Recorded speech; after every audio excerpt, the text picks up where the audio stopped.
Welcome to episode 91 of Star Wars and Scotch. We have a special guest today, but first, before we introduce our special guest, Tim, how are you? Hey, Kevin, I'm good. We took a little break. We both had vacations. I went on vacation. Yeah, I went to the Blue Ridge, Keys, Georgia. You went to the Keys. Yeah, a little private island down there. Well, we didn't go together for clarity on this. No, that would have been wild. That would have been quite the marathon of vacations if we went to the Keys and went to the mountains. So Tim and Amy went for their I almost said honeymoon. Well, it was kind of like a honeymoon. It was like the 10th honeymoon. Yeah, sounds good. Yeah. And I took my family to Blue Ridge, Georgia, and we stayed in a cabin in the woods, and I isolated myself and barely checked my phone because I would leave it in other rooms and ignored everyone, and it was wonderful. No offense to everyone. There is nothing quite like an outdoor fireplace and television and watching 3 seasons of Seinfeld with your friend out there in the evenings while the full moon rises over you. That's my version of nature. Okay. It's weird. It's like I'm thinking of just like a painting, Me sitting there watching Seinfeld. Yeah, it's like that's like Kevin's perfect painting is just like Thomas him. Kincaid. Yeah, exactly. It's just like the moon's coming over, big. It's got like a little smile, and there's Kevin. Have you ever seen the person that has the Thomas Kincaid paintings, and then they paint Star Wars stuff in the Kincaid they're paintings? so cool. Yeah, those are really awesome. neat. Those are great TikTok videos. Anyway, because Choco's standing there all awkward and waiting for us to introduce him, Darth Choco is our guest today. At Darth Choco, pretty much across the board. There's a couple different variations, which we'll let him get into at the end of the show when we shout him out. But how are you, Choco? I am doing awesome. I was just I actually tried to do that thing where I take a painting and paint Star Wars stuff in the background. Oh, really? But the problem is you have to be an artist to do that. You can't just. I was just about to ask you that. Sometimes my confidence and my ability don't meet up. That's okay. And they probably should. That's Jabba the Hutt, right? That was supposed to be Luke Skywalker. It looks like a blob of jelly. No, that's actually fun. I have zero artistic ability to the point where people will come into my office and be like, Kevin, draw out your idea for this. And it literally involves stick figures and lines. And arrows. Yeah, it worries some people, but most people get the gist of what I'm trying to get across. But before we go any further, make sure you're heading over to kingscoastcoffee.com. There is something special at the end of the month. I'm not going to say what it is because I don't know if Wayne has put out the information on it yet, but it's really cool. And I believe it's the first or second time we've done this. So stay tuned at the end of the month because we got some cool stuff coming down the pipeline. Now, are you talking about Kona? Did he announce it? Yeah. Okay, so Kona's coming at the end of the month. I haven't been on social media. Kona's coming at the end of the month. Scared me. Like, what did Wayne do this time? Yeah, no. He got Kona. Like, he messaged me while I was on vacation. He's like, Kevin! Yeah, he put it all over Twitter. You missed it. All right, perfect. So Kona will be out at the end of the month. Very exciting. It's a coffee we don't get that often. So make sure you snatch it up because it can be a while before we get it again. Although this new partner that we have for Kona seems like we'll be able to get it a little bit more often. It's still not like an everyday thing. Either way, also, who drinks Kona every day? Yeah, that's a lot. It's not a lot. It's also like an acquired taste. It's like a wine. It's one of those things that it's really nice to have every once in a while. I like Kona after dessert. I think really rich people just they throw in their coffee machine, just like how some people throw in Keurig or Folgers, they throw in Kona. Like the person who ground up the Jamaican Blue Mountain and threw it in their coffee maker, and we were like, I'm not much to tell people what to do with their money, but it's just it's respect at that point. It's just like you got to show it some respect. Like you got a little reverence to those beans. Like they're they ain't easy to come by. Anyway, kingscoastcoffee.com. But Tim, you have an interesting beverage tonight. Oh yeah, so I figured for Star Wars and Scotch, it's not Scotch, it's whiskey, but I've got a bow breaker espresso martini going on, kind of like with a whiskey twist. So we got a reserve from Crown Royal in here, shot of that with a shot of espresso, and then just did a little cold brew on it. So, Taco, what are you drinking tonight? I got I'm drinking out of a mason jar because okay. I'm a child, I guess. Okay. We break all the glasses. But this is a Basil Hayden. It's a Kentucky straight bourbon whiskey. Very nice. Yeah, when I was in Georgia, North Georgia, they were very much like Tennessee whiskey, Kentucky bourbon. It's in your face everywhere. And then when we went to a restaurant, the bourbon whiskey list, it was like, oh my god, they have a $70 shot of Jack Daniel's Reserve, which I did not For try. $70? It's like a reserve, like single barrel, crazy freaking Jack Daniel's that is made, 40 miles away or whatever it was from where we were. It was wild. But what does it do? That sounds really expensive for a shot, Kevin. Macallan is the one thing I will pay extra money for. If you have an aged Macallan or a Whistle Pig, if you have either of those, I will pay some extra money for it. But I am drinking tonight. This was generously donated by our good friend Mike Thinks Aloud. Balvenie Caribbean Cask, 14-year, super smooth. I still haven't had any of that. There's about that much left. Holy shit! So you should come visit me at the office soon, and I'll share with you. Jeez. Because I record at the office, so I have all of my stuff back here. That's what Jada gave me after GCX. Mike sent that one too, and then I have Jack Daniels in this drawer down here for emergencies. Yeah. Oh man, I We wish got I the could full have gone to CEO GCX. look going. Next year. Next year. So I don't know if you've heard, like, we're gonna push Star Wars hard next year for the community to come out. Because like we were talking before the show, and Choco said he has to have a difficult conversation with his wife about Celebration next year. Because only one of them can go, Tim. Oh no! And you have to tell her that she can't go to London. Oh my God, you poor person. Or I hit the lottery and we're good. So we're working on it. Okay. One of those two scenarios is a little bit more likely than the other one. Man, I believe in him. He's gonna get the lottery ticket. I hope you win the lotto, to be honest. Like, honestly, like that'd be awesome. But I don't know. And they're not even doing creator passes anymore. So now it's like everybody's got to pay. So that was cool to find out as well. Oh, Yeah, they got rid of media passes. that's a whole thing. Well, Yeah, it is. they did a it is. terrible job with it this year, though. In my opinion, I mean, they didn't even tell me that I got one until like a week before, and I already you'd had already a 4-day pass. And like, And there's no returns. no, there's no returns or anything. So, and then they're like, "Hey, you better not give this to anyone," which I still did because I had a pass. And like, what am I supposed to do with an extra pass? Throw it away? They do that No. crap at PAX, and like I go to the guy scalping on the corner, like, you want my here? Who runs that? Is that a repop? That's a repop That's thing, right? Repop, yeah. Yeah, And Repop okay. just bought into E3. So that'll be interesting. That's for At a whole least nother GCX podcast. At least GCX isn't in June next year. That's my feelings on that. Because I do think Repop has the capability to revive E3. Right. But we'll talk Anyways, about that GCX next year, August. We'd love to have you, Choco. So this is, another- yeah, just let us you know, know. and if you would like to come to our Star Wars panel and other things that we're planning, head on over to gcxevent.com. We're just gonna start talking about it now. I'm hoping we get to the point next year where we need a Star Wars dedicated room. I That want would be that many so creators hot, and that Kevin. much Oh content. my God. Because I'm gonna hit up Mark, and I'm gonna hit up Swain. No, Mark Turcotte and Swain, who are part of 501st, and be like, yo, bring the crew. Because when Star Wars is Scotch next year, I want the 501st marching past the stage with like there, and then they can go and sit down and relax, enjoy the show. But I want them there, and I'm gonna bang on the table and be like, in order, and it'll be great. Be awesome. I mean, let me know. I got I have a lot of people that would probably love to go. You know, as a guy, we're gonna talk to you. We're gonna talk to Sawyer. We're gonna talk to Alex and Molly. We're gonna talk to everybody about like, let's make this a thing. And then since this went to Orlando, I said to Mindy, who's our COO, I was like, we can take them all and go to Hollywood Studios the next day and be like, yo, let's take a gigantic picture for the Millennium Falcon, because that's be so hot. Yep. So, which I know they did at Celebration this year, but we're going to make sure everybody gets in that picture. Anyway, I want to learn more about you, your content creation, your journey. And I ask this of every guest, but I want to know, where did it begin? Where does Star Wars start with Darth Choco? What's your earliest memory of this amazing franchise that brought us all together? Oh, man.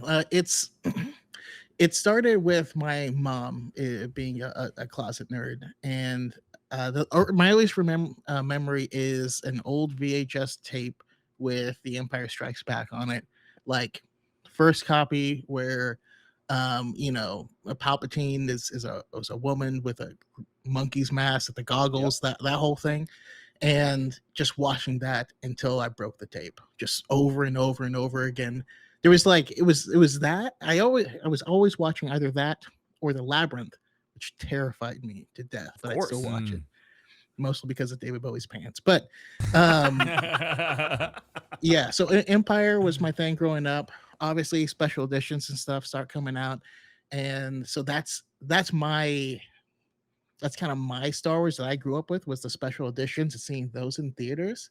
Um, and then, you know, obviously we had the prequels, which I enjoyed, and I got crapped on relentlessly from everyone I knew because they all hated them because, yeah, apparently they're awful. Um, Can and I ask you so something? Did the yeah, people that hated them now, do they love them now and hate the sequel trilogy? Because I have like a bajillion friends that happened where they're like, "What are you talking about? The prequels are great." I'm like, I had this conversation with you in 2015 about how bad you thought they were, and oh, now it's different. Now, That's great. for me, it's actually split because half of them now love the prequels and hate the sequels. The other half still hate the prequels and enjoy the sequels. It's really Interesting. it's bizarre. It's bizarre. But yeah, so I ended up I mean, I jumped into some of the books and things like that, and I fell out for a little bit because you know, I was trying to be cool, and back then Star Wars wasn't cool, and Yeah. you know, you got to be cool, right?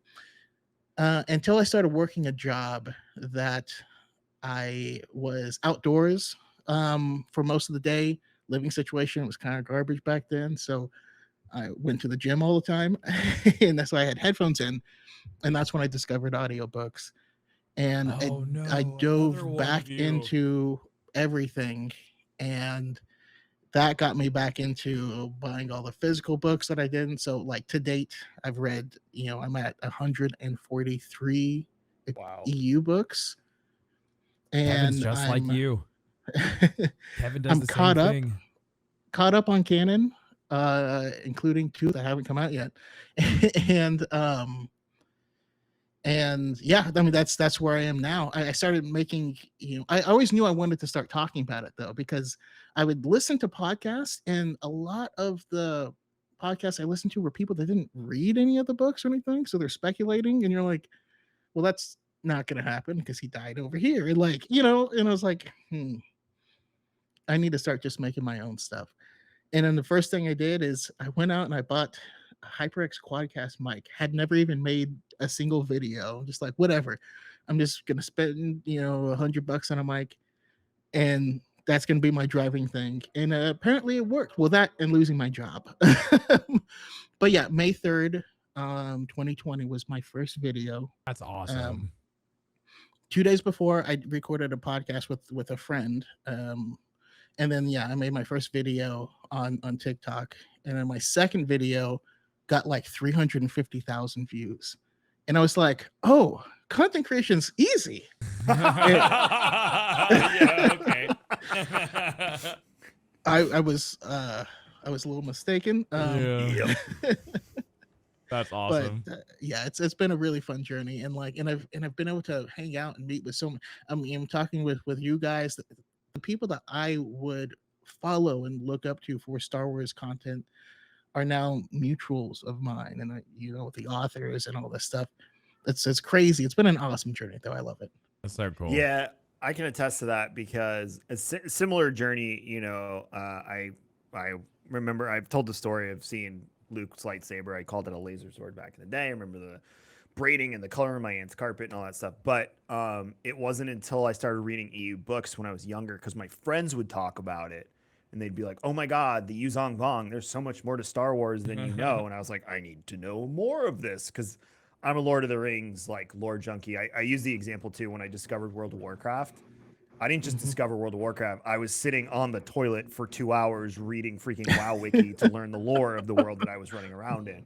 So when I dive into something, I dive into it. So, you know, very similar with EU. And then I did take a break for a while where it was just like, you know, I didn't love the prequels. I love episode 3, but 1 and 2, the less I say about those, the better. I also don't hate people that love them. Let me clarify that. I have no problem with people enjoying those movies.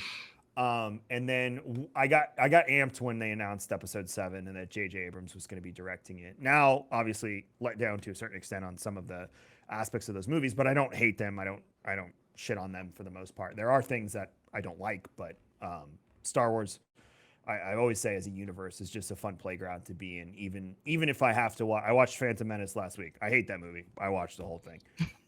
So it's just the fun playground that we all exist in. And I will say this about the content creators: we've now had guests, I would say, from the Star Wars community for probably 6-7 months now, and everyone has been just a joy to speak with and talk to.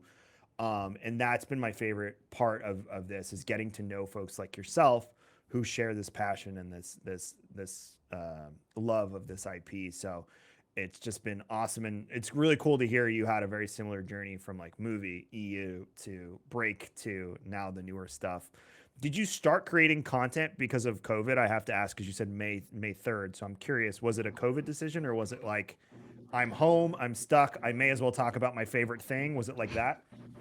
It was something I was waiting to do. You know, Got it. the reason I hadn't done it before is I was working in the financial industry. I was worried if I put my face out there and they'll be like, "Hey, that's you." I was, so I was like, you know what, maybe we do that later. But yeah, I mean, honestly, 2020 was just a difficult time for a number of reasons. Sure.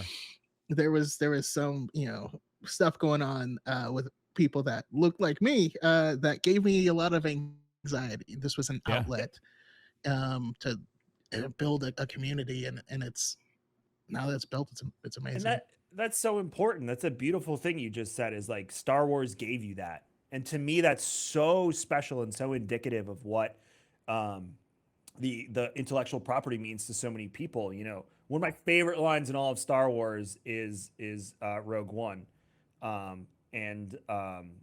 What's the line she says about hope?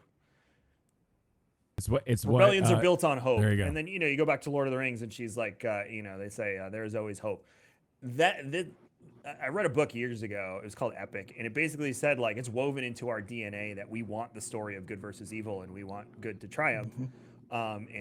Star Wars is definitely indicative of that, and it muddies the lines in such a wonderful way where you don't sometimes understand what's good, what's evil, what's bad, what's, and I think that's important, especially when we look at it. I hate people that sit there and they go like, well, Star Wars isn't political and da da da da. I'm like, they're idiots. The freaking empire is based on the Nazis, you psychopath. Okay, I have to interject because this question has just been killing me. How the heck, Choco, have you been able to get through a workout and listen to an audiobook at the same time? Because Kevin over here in the middle of a set, I swear to you, this is what happens. The middle of a set, I'm mid-rep. Kevin, we come and we're like, Tim, did you know? And I'm just like, I don't care, Kevin. I ran over once. I was like, yo, Thrawn's talking to Anakin on Batu, I know, Kevin, I know. The mid set. So how do you do it? Because I tried for a while to listen to audiobooks, and I found myself just getting lost because I would focus on the set and I wouldn't pay attention to what Mark Thompson was saying, and I'd lose my spot.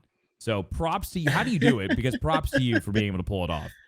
I mean, there are times where I'm like, okay, my mind did wander, so I'll go back, 15 minutes. But I mean, I'm not gonna lie, I'll be like deadlifting, and then oh my goodness, who was the guy that trained Darth Bane in lightsaber comes and he's yelling for him to come outside of the facility, and like I hit many personal records. You say Star Wars made you hit PRs. But there also have been terrible times too where you're trying to bench and something makes you laugh. So yeah, you gotta you gotta you have to gauge it. It's not easy.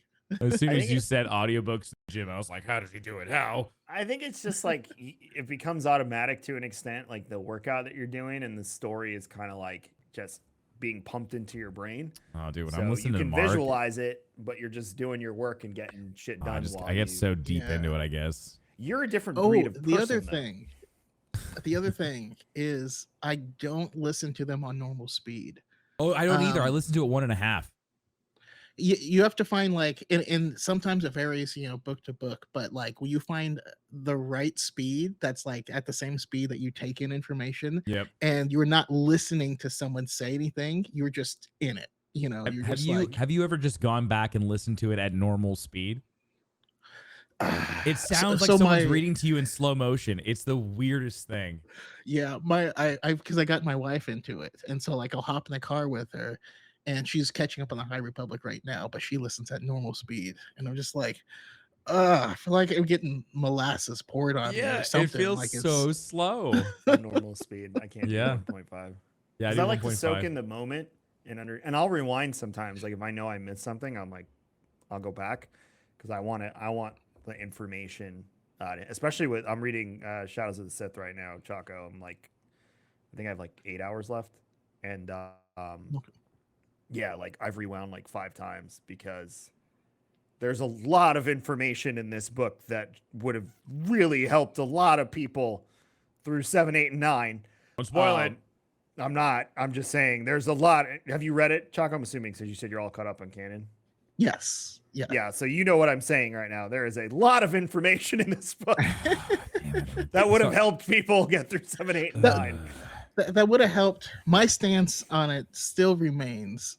A lot of it isn't needed to understand Rey's journey, but there is a lot of helpful information, and also For just spending me, time with Lando again and I is the understand best. why they didn't introduce it because there's so much about Palpatine. I'm not giving any spoilers, Tim. There's so Thank much you, about Kevin. Palpatine in this that it would have ruined the, episode 9. So they couldn't really do it beforehand, but Exegol is so cool in this book. oh god, Exegol's so cool. It's cooler than you thought before, Tim. So Tim is So is it obsessed not with. so okay, so riddle me this, riddle me that. Is it the Starforge? It still could be, in my opinion. It Okay, still cool. could be until something comes out canon, or if this new game is a change in the story that makes it canon. Yeah. I still maintain that how the hell they build all those ships. Yeah, like yeah, you I'm would stuck have to on be. that and I can't get off of it. Well, yeah, because if you go back to any of the other previous novels that have talked about the building of the Empire, like they're sucking materials out of multiple planets in the Outer Rim, and so like people would have recognized that was going on. Like, there's no way they could have gotten away with that building an armada or like. Unless just because Exegol is so far away and it's so desolate, like there's just raw materials everywhere. Like I feel like someone would have noticed that planets were being sucked dry, but who knows? There's 3 things with that. One, Exegol might not even how do I say this, Chaco? Exegol might not even be a planet. It might be some sort of plane of existence. Oh, shut up! What? Am I wrong, Chaco, in the way I'm phrasing that? There's a lot that happens, and I need more. Like I thought I had What? enough by reading the Dark Fables, I believe it was. There's a little bit about Exegol there, which the story of Darth Noctis is in that book. If you're curious, I recommend maybe giving that a little read before before this. Anyways, there's a lot, and it's very mysterious, and it's one of the great things that this book does is it brings a lot of mystery, it brings a lot of darkness, it brings a lot of the Sith back. Reading this book makes me feel like we're gonna get a lot more Sith content, and hopefully this will take us back into the old Republic. That's where I'm landing from reading this. I feel like they're priming us. They literally say Revan's name at one point in the book, like flat out. So sick. I'm not gonna say how or why, and it's not that important. Yeah, but yeah, they yeah. literally say his name. The big thing you're gonna enjoy is they flesh out the Sith Eternal, so you have a much better understanding of who they are and their role, and what they're doing, and they're pretty wild. And my third point is I'm really happy that Ochi Bassoon was not in the movies because his voice would have grated on my soul by the end of the movie. Yeah, that was Yeah, excited to meet this he's person. better read. He's better read. So yeah, I agree. It's interesting because that's one I actually haven't gotten the audio. I mean, didn't do the audio for because that was one of the arcs that I got. So I read that as an EPUB, which was my least favorite way to read anything ever. Um, And so I didn't get the voice with it, but I've heard everyone just just complain that they picture him going inconceivable.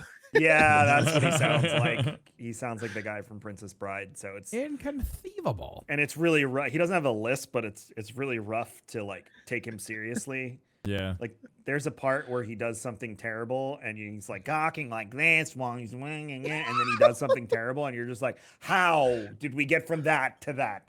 So that would be my one. It's not a complaint, but it's my one thing. The other thing with the book too is Rey's parents. Like, oh my God, the understanding you now have of Rey's parents.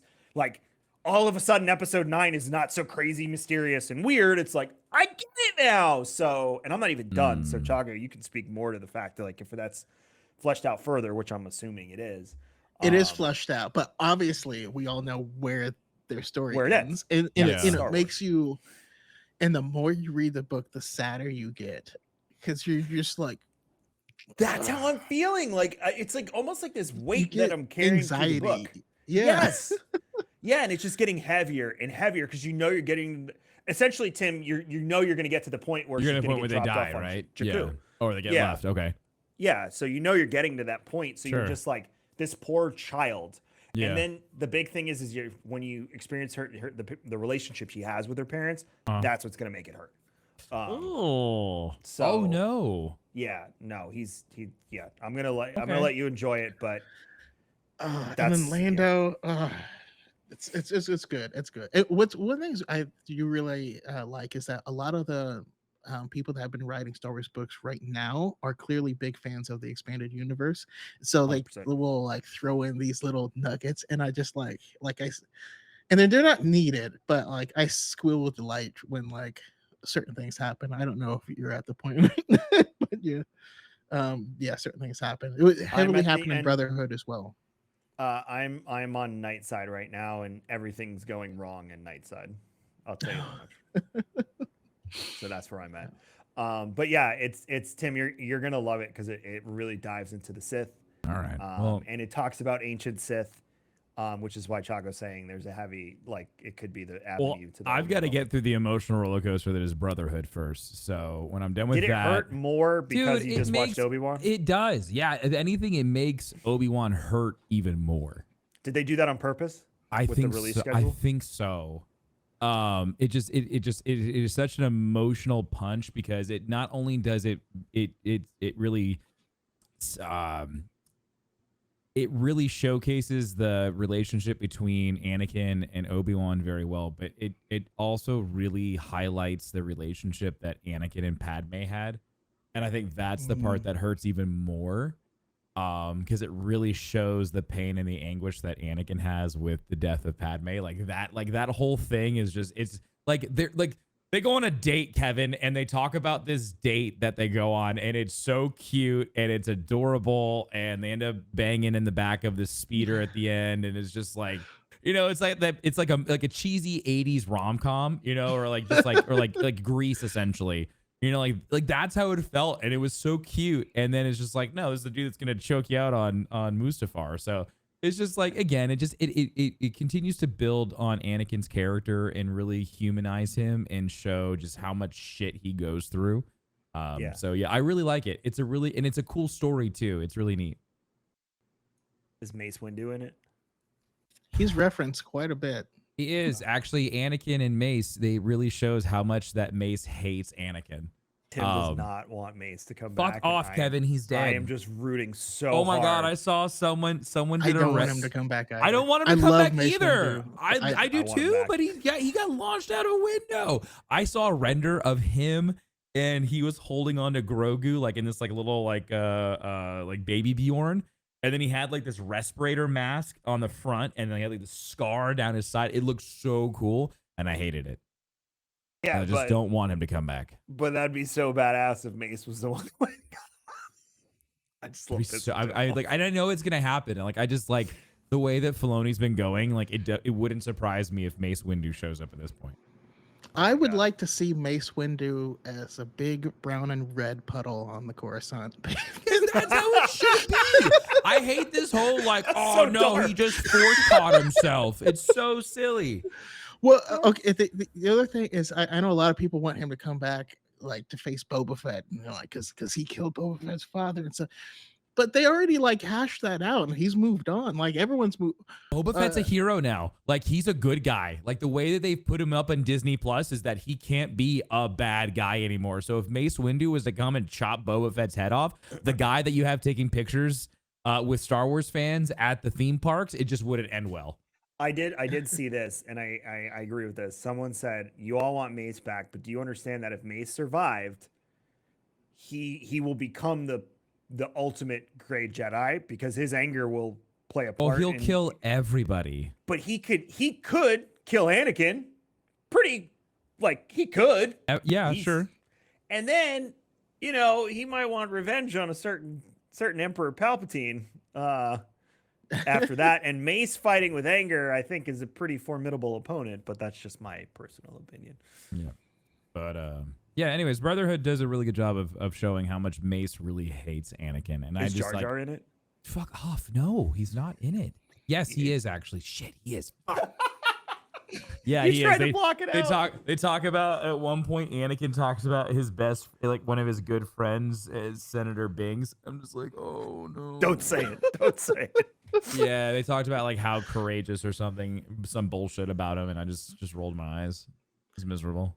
Yeah, I just watched Phantom Well, we know where Menace. Jar Jar ends up. So He dies. He dies on Naboo as a clown because that's what he is, a clown, and he got a clown's death. I love his ending. I'm so happy they wrote it in like that. Oh, The joy in Tim's voice when I read Aftermath, and I was like, "Oh, Tim, he's a clown," and Tim's like, "He got what he deserved, the son of a bitch. I'm glad he dies a clown and broken." And I was like, "Oh my God, calm down, bud."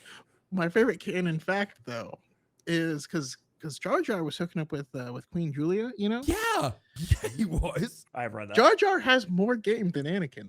Anakin doesn't really have game. Let's be honest. Anakin doesn't have game. He's just like I'm hot. No, When you watch the Phantom Menace, he's got moves. He's smooth. When you watch the Phantom Menace, at the end, when they smile at each other, do you get a little weirded out? Because I do. I can never get over when that. she bites her lip a little bit. Yeah, and she's like smiling at him, and he's like 8, and he's like smiling back, and I'm like, "Oh, you two are gonna fuck one day. That's weird."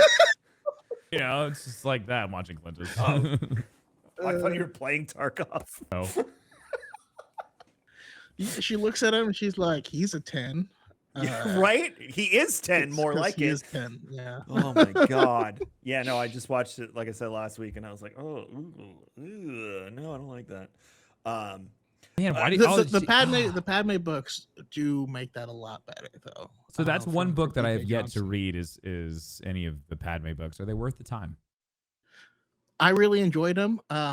You understand that in the book, you know, the journey is the book, so that you're not like rushing towards a big battle or something like that. But Yeah. when you follow these girls on their journey, first of all, Sabe is absolutely my top 10 favorite characters. Super cool character, and especially the last one, Queen's Hope, beautifully written and dovetails extremely well with Brotherhood. Hey, yo, Tim.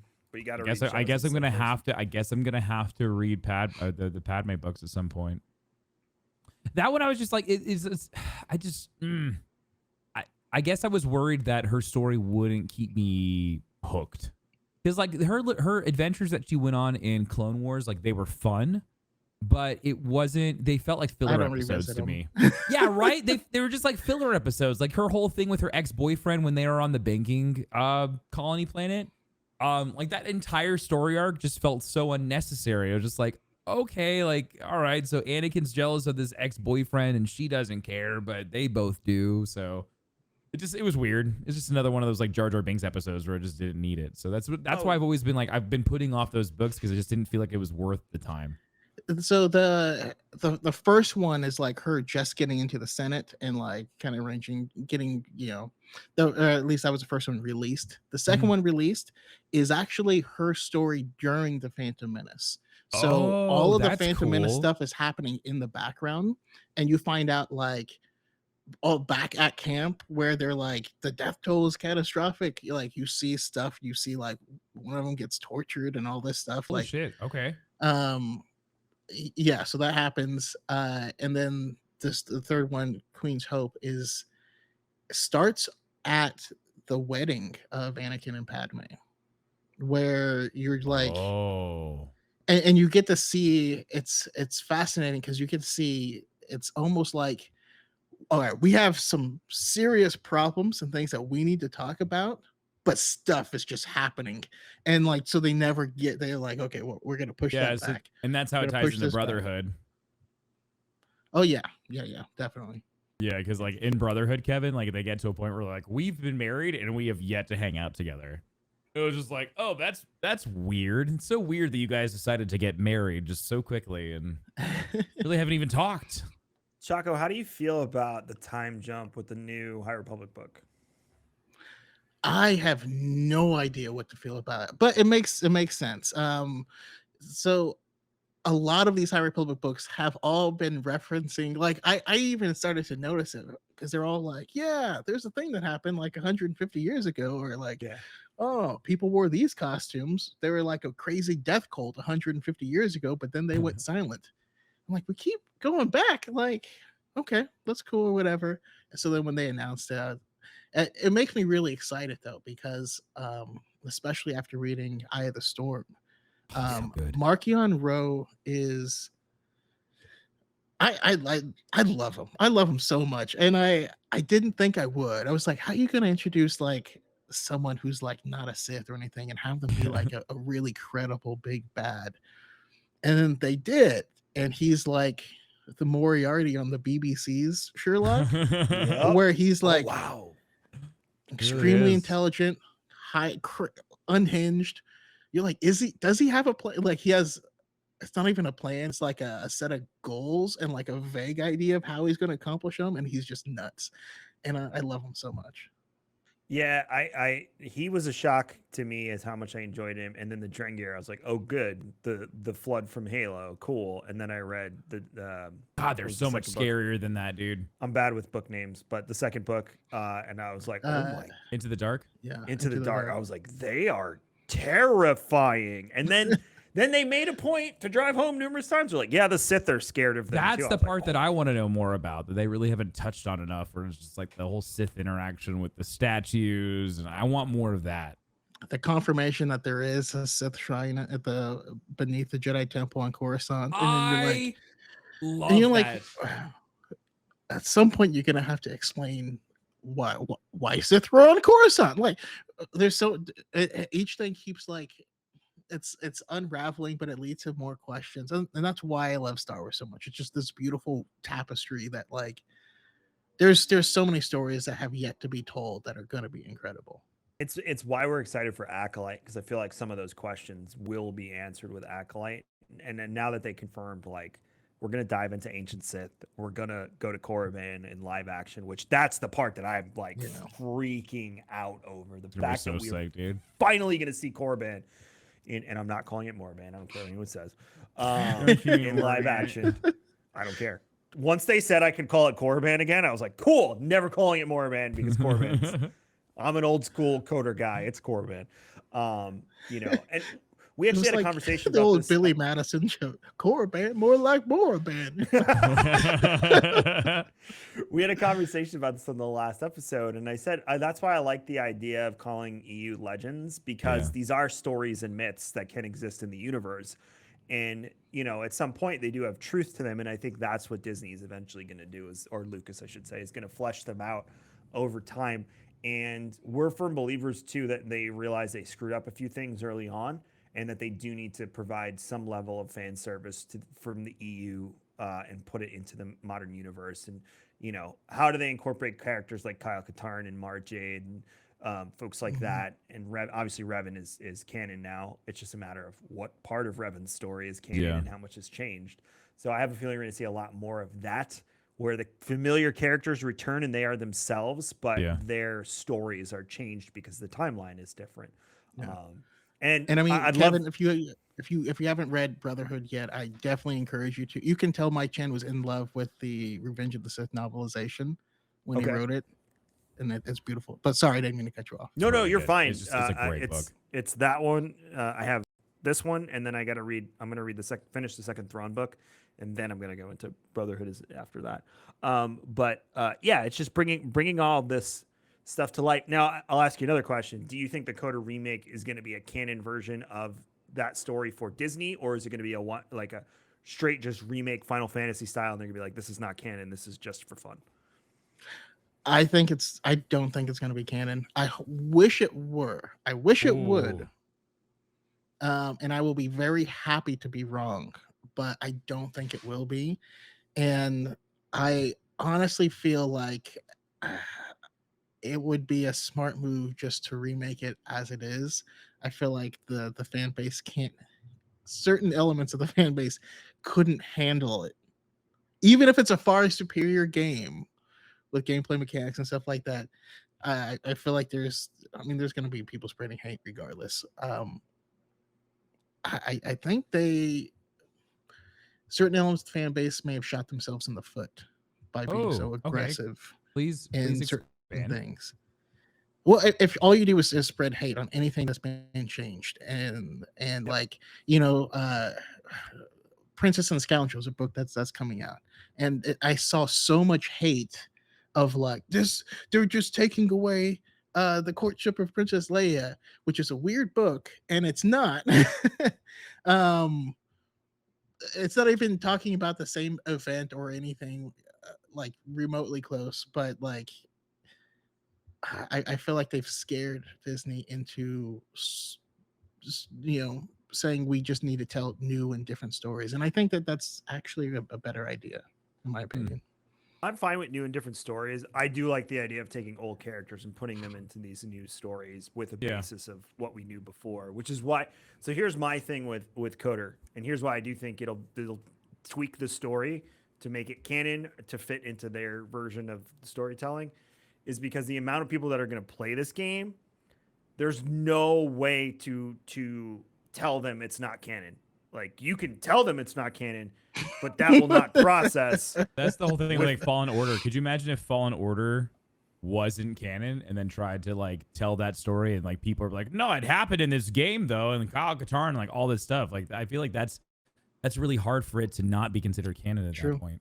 That's very true. That is the one reason I think they'll change the story, not a lot, but enough that it fits their version of the universe, for fan service. But also, now again, if they even change one line of dialogue, we know that there are people out there that are going to bitch and moan no matter what. You and I also know that there will be changes to the dialogue because they've already said that. But here's the thing, though, Kevin, is that because it's an RPG and that your decisions actually matter and they dictate to a certain degree what happens in the game, how can every single decision be considered canon at that point? So there's a canon version of Revan's story that exists. Like, Revan is male. So then they would have to say, then they'd have to make sure that when you boot up the game, it's like, for the Star Wars experience, boom. There might be a novel companion or comic companion that goes with it. That's the canon version of the story. It's the same with Assassin's Creed. Which seems very likely. It's the same with Assassin's Creed. Remember, they were like, Alexios is the canon, version of the character, and the community was like, no, he's not. He sucks. Like, I want Cassandra. And then they're like, all right, fine. Cassandra's the canon version of that game. And they did the same thing with Eivor in Valhalla. Female Eivor is the canon Eivor. Oh, really? I didn't know that. Well, they mess with the timeline, and there's something wrong with the animus, so you actually don't know for sure. But female Eivor is the one that meets Cassandra, so it's like, that makes probably. More sense. But that's my point is, there's always a canon version of these stories, and they'll tell it in some sort of medium. But yes, not every decision you make in the game is the canon decision. For someone, it is out there. Hey man, but I just want to, I'm asking the questions of the people. That's all. I hope they just say Revan is canonically like gender like and like as a way, as a way to be like, hey, this is canon. So whichever version. Doesn't matter. And also, like, it would just be funny to watch the internet explode. Just like I'm playing KOTOR 2 on that, though. I'm playing KOTOR 2 on Switch now, and that character I'm playing male because I just like playing characters that look like me. It's just how I play games.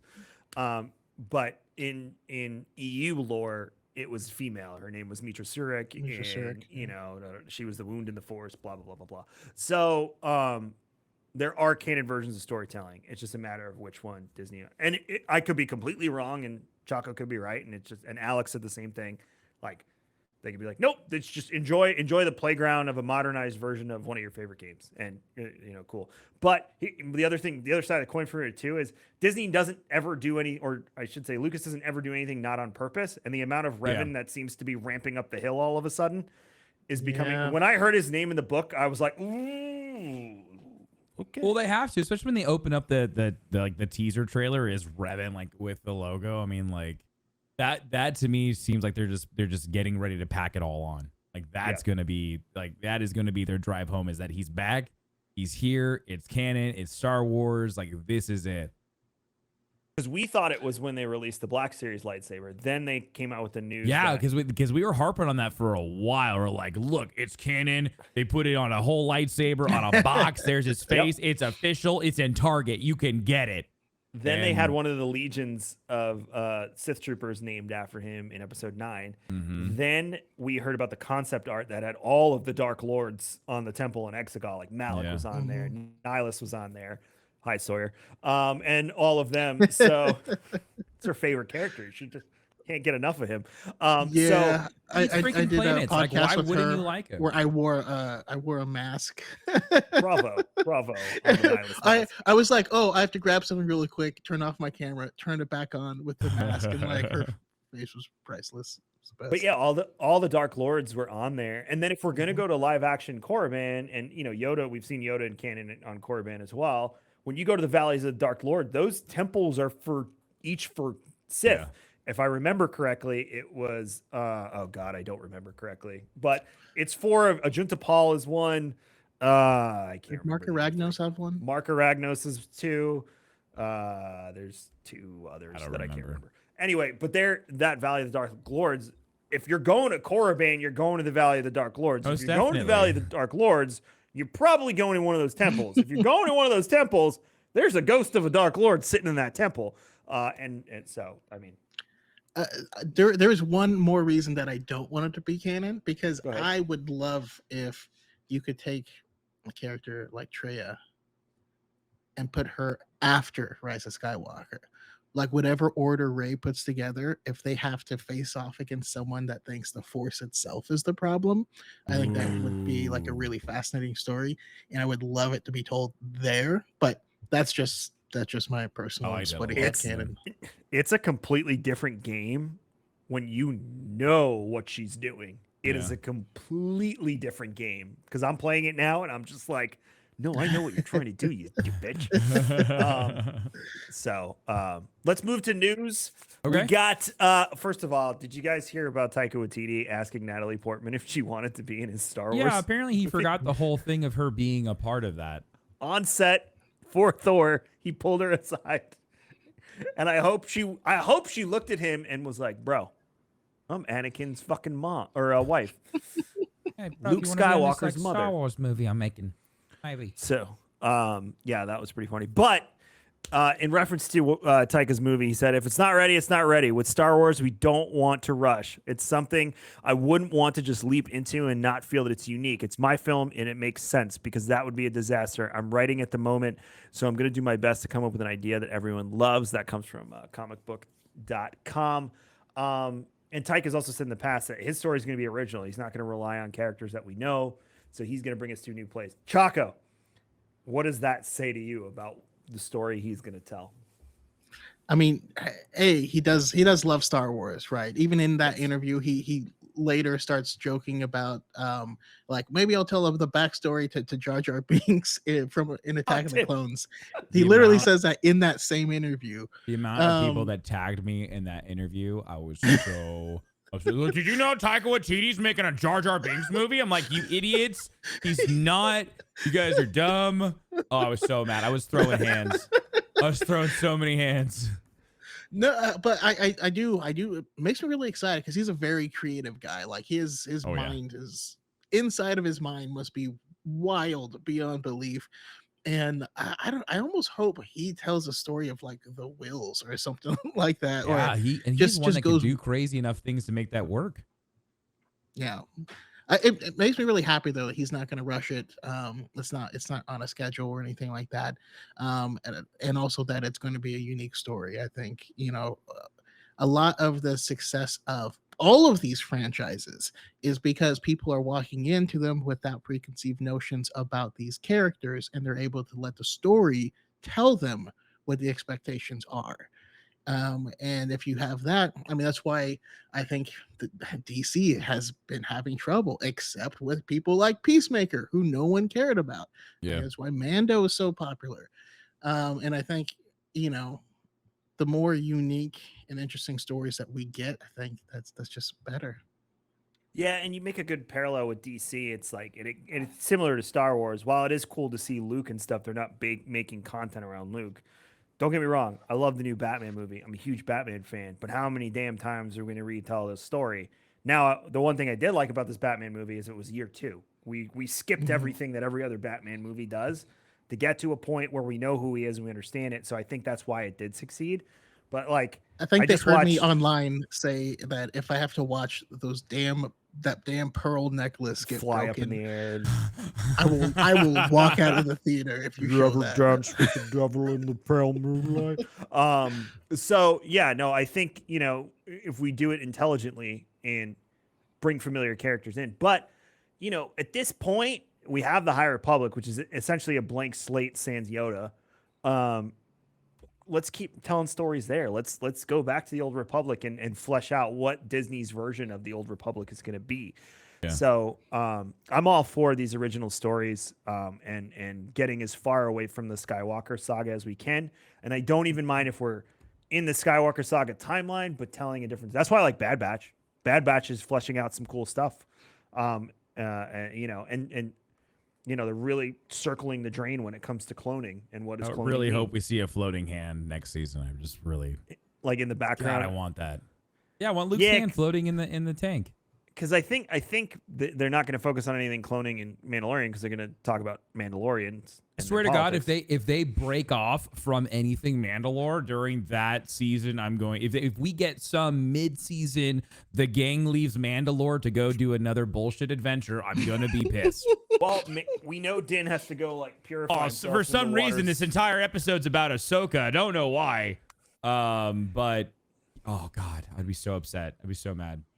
No, well, Ahsoka's got her own show now. Which, Boba by Fett the way, got screwed. I just have to say it. He got cheated out of some really cool content. I finally saw the trailer because it leaked again online.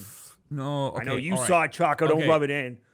Okay, so the trailer that released was an edited version of the full-length trailer that they all saw at Celebration. All I know is I saw Hera's ass and it made me really excited. That's all I cared about. Like live action Hera got me all crazy and happy. Yeah, live action Sabine though. I'm just saying. I mean, that's probably so not the right tree, but still. It was the footage is a little muddied for Sabine, but like Hera's clear as day. Like that's Hera. Oh yeah. Well, doesn't Sabine put her helmet down? You could tell it's her. You can tell it's her, but yeah, in the trailer itself, you don't. You can see Ezra's back too. There's freaking Mandalorian jump troopers that they show off in the trailer. I mean, it's just like it's next season of Mando is gonna be be insane. They're just pulling all the stops out. Speaking of TV shows and going back to comicbook.com, Obi-Wan Kenobi writer reveals Reva's original death scene. We talked about this. Yeah, Reva's redemption played out differently in the original scripts by Stuart Beattie. In Beattie's version, Reva didn't know Anakin was christened Darth Vader by his Sith Master Palpatine. It was Anakin, Jedi Knight, who, quote, killed her friends, put the scar on her, almost killed her, and left her for dead, end quote, spurring Reva's hatred of Obi-Wan and the Jedi. I don't really think that's news. I think we all kind of assumed that would have been the other way it would have went. But it's nice to have confirmation that was on the table at one point. Yeah. I have to say, I think I might be on the other side of this, but Reva knowing that he's Vader, like she wouldn't know he's Vader then, but we have so many cases in canon where someone who has spent time with Anakin spends time with Darth Vader, and it's like, oh, you're the same dude. Thrawn. Okay. Perfect example is Thrawn. He's just like he knew from the get-go. Thrawn kept Thrawn is such a little cheese dick. I love him so much. Oh, I love him. He's just like, oh yeah, this place is different since the last time we were here, right? Right, Vader? And he's like, Oh, listen, I need you no to stop it. audiobook has made me laugh harder than when he was like Mithron Yerodo, and he's like Mithron Yerodo, and he's like Mithron Yerodo, and they like 5 times. I was driving, I was laughing. I texted him when I finally got out of the car. I was like, Such "That a was great hilarious." combo. Yeah. And it was very in character for Anakin too. And then knowing Thrawn as well, it was just like, yeah, that is how that would go. It was down. a very like Clone Wars episode. Like if they would have made that a Clone Wars special, like that would have been awesome because like it was a really fun adventure. Yeah. Next Speaking time of we which, have- when's Quinlan Voss gonna show up? Which of these new programs is he gonna show up in? Because I need him to join the Bad Batch, and together they start the So, paths. I think we'll see him in the in Andor.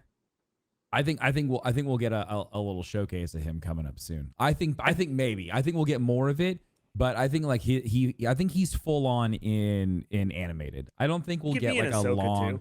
You think he would be really old? Like really 50? old. He could look like Ben.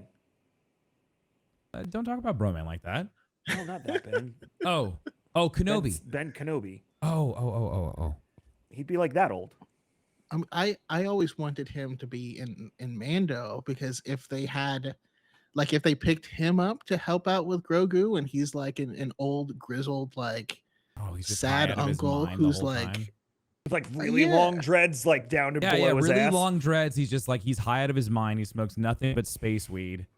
And because he's like, teaches I fell to the dark Grogu. side, I fell in love, I lost, and and all that stuff. Like he'd be a super interesting teacher for them to just be on the ride. Yeah, it would be interesting for him to teach Grogu, because that would fulfill that kind of internet image of Grogu as like the pure Mando Jedi situation Yeah. that we've seen. Quinlan would be the only one that could probably pass that down to him, because What if it's Ezra? Could be Ezra. I don't think. See, Ezra doesn't strike me as a teacher though. He's Not yet, older anyway. now. I don't like. You After don't he know. spent so much time with Thrawn, Bro, he's he was probably there, yeah. Thrawn in the probably, chaos. You don't know what happened. he's probably a weirdo now, to be honest. He talks real slow now. Yeah, he actually methodically. all he does is talk in space whale. Yeah.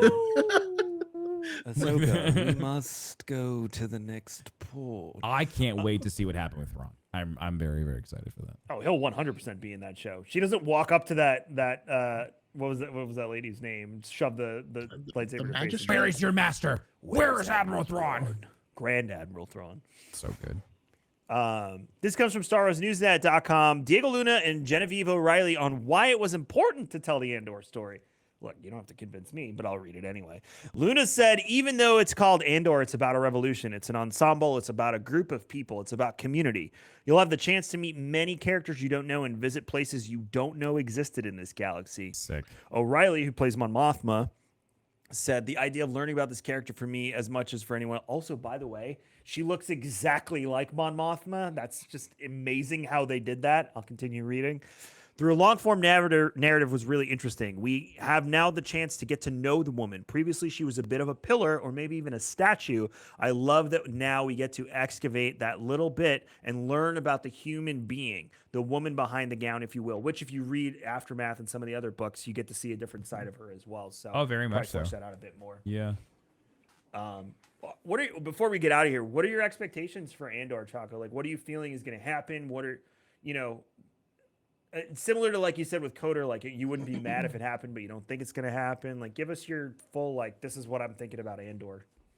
I mean, Andor is, since that character is very much a blank slate, we only know that where he begins his story in Rogue One, which is being willing to shoot another rebel in the back because his arm was hurting and he couldn't climb out of there.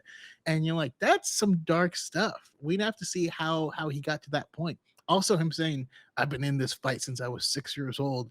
Sounds terrifying. I'm picturing a 6-year-old with, with a blaster, like, running around screaming. But I'm super excited about the show. I really am excited about like the way that they're telling the story with the time jumps. I think that's going to be interesting. I hope they make more announcements so that the fan base understands that is what is happening. Unlike Witcher. Oh my God. which that I was was so lost so many confusing. times. It was just like, Yeah, join the club, wait, and he's I've old, and he's. That was such a Okay. mess. I enjoyed it, but I Yeah, it don't was great understand it. until I like, can't but tell you once you what got to the happened. end, then you're like, oh, I get it. Okay. uh, but you know, I also don't want the Kenobi thing of like all the complaints every episode when you're like they haven't hit the climax of the story, like it's, you know, Yeah. but yeah, having it, you know, jump through these different years every.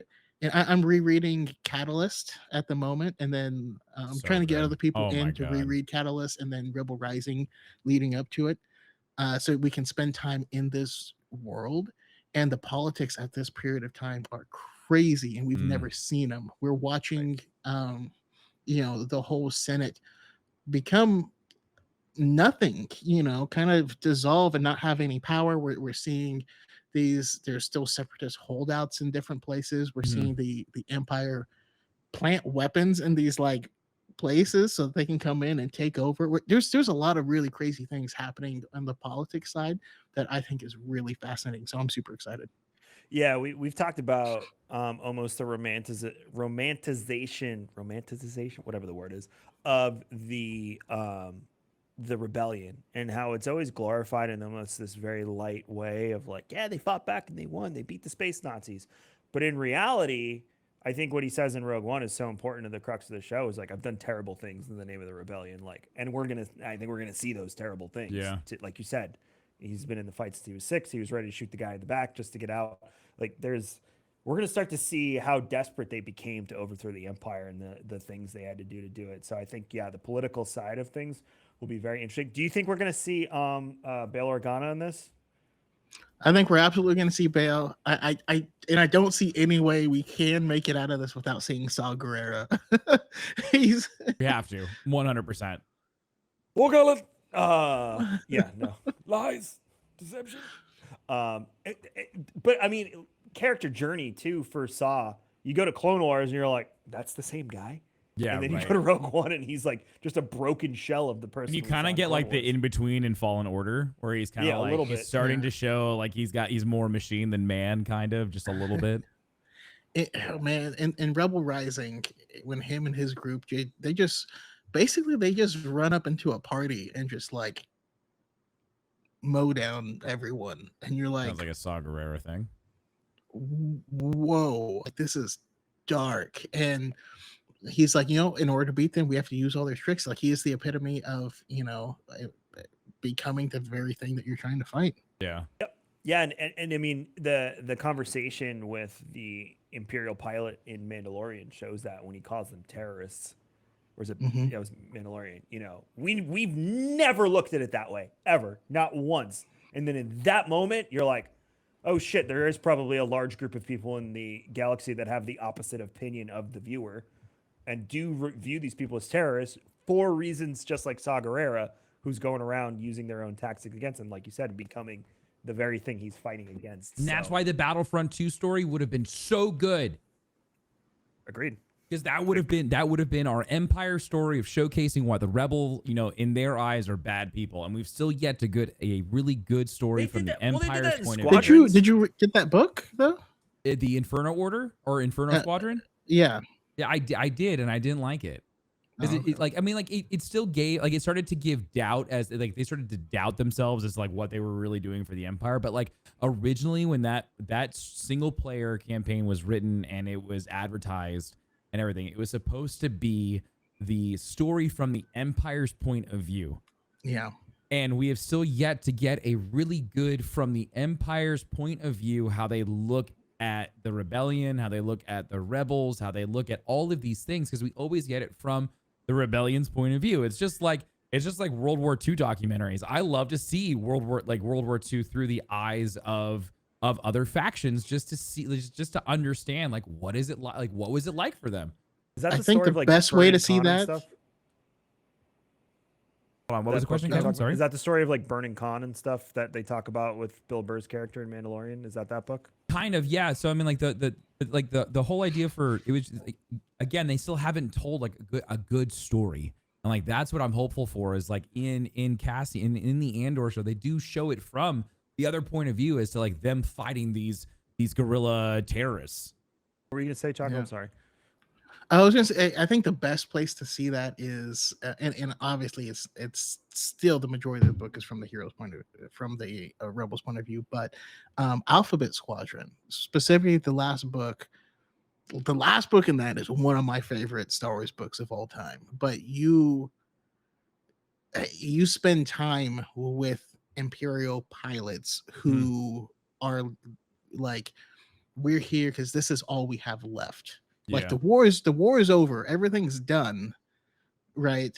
And they're starting to worship the red Emperor's the droid thing, and which is crazy, but like it makes sense in the context of the story. Things are falling apart, and they're just like, we're still in this because we still believe on our side, and it's actually kind of heartbreaking. Their leaders like about Aftermath. Yeah. Aftermath is great as well. I got my girl, Admiral Sloan. She needs to be adapted into live action. What a badass! Oh my God, he wouldn't shut up about Sloan when she was in Squadrons. She's just like survives at every turn, and I don't know, she's just awesome. I like her a lot. When you read A New Dawn and then you read Aftermath, and you're like, she's been here the whole time, and you're like, she's evolved. She's a menace, and I love her. Like her. Well, we're gonna get out of here. Choco, thank you so much for joining us today. We appreciate your time. It's been a joy getting to know you and talk to you, and we will 100% have you back again, and we will see you in Orlando next year. But and in London, just by yourself, of course. I hope you can bring your wife. I do too. I really hope you win the lotto, dude. Because that is not a conversation I would want to have with my wife. But please let all the folks know where they can find you on the internet. Anything live or anything that you do, your time, let them know. Yeah, so I'm Darth Choco on YouTube. Darth Choco on TikTok. The majority of my content is on TikTok. I'm doing a lot more YouTube stuff. I also have, I guess, 2 podcasts. There's the High Ground podcast. We go live Wednesdays at 5 p.m. Pacific time, as well as Dyad in the Force with my great friend Element 7. We are go Saturdays at 5 p.m. Pacific time.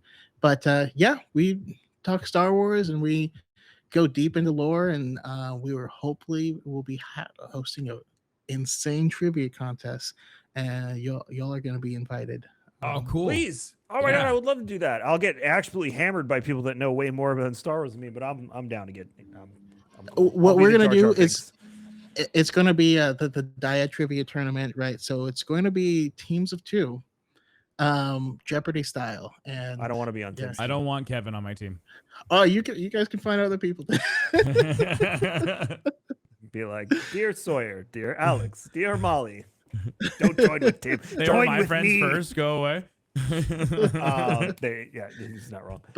But yeah, dude, thank you again so much. You can check out tim@epi.gg/darkness429. Every day, weekday, Saturday. Are you doing Monday through Friday, sometimes Saturday. Yeah, but Monday through Friday, 9 a.m. to 5 p.m. Eastern time.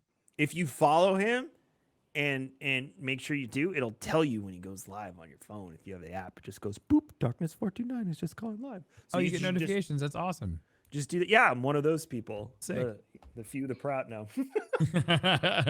Don't worry, notifications don't work on any streaming platform. I'm Kevin. Everything I do, you can go to raredrop.co and check it out. If you want to send me messages on Instagram, you can do so at KMagic101. I check them every 6 months, so you will get a delayed response. And if you want to send me a Twitter message, I check those once a week and don't answer most of them. So unless you say something compelling and interesting about Star Wars, then I'll probably answer you. But I'm not really on social media anymore. So the best place to find me is on this show. I'm doing some live streams for Rare Drop. For instance, we're finishing up The Boys tomorrow. Watch party on Twitch. Oh, Mindy's playing Stray next week, Tim. She's playing what? She's going to play Stray next week. Oh, I'm playing Stray right now. I started it today. It's really good. Our COO is the crazy cat lady. She's married, but she's still a crazy cat lady. She'll be the first one to tell you that. So she's really excited to try Stray next week. So we'll jump into that. But yeah, check us out, raredrop.co. Everything we do there. New website coming in at the end of August as well. So that's exciting. Hey. But In the meantime, make sure you go check out Darth Choco and everything that he's working on. And we will see you next week for episode. Is it? Oh God, I closed the notes. Is it 93? Are we in? It's 92. We're on Next episode week 91. is 90. Next This week is 91. 92. Next week is 92. Right. All right, Tim, take us out. Hey guys, thanks so much for checking out Star Wars and Scotch. It's been an absolute pleasure. And as always, may the Force be with you.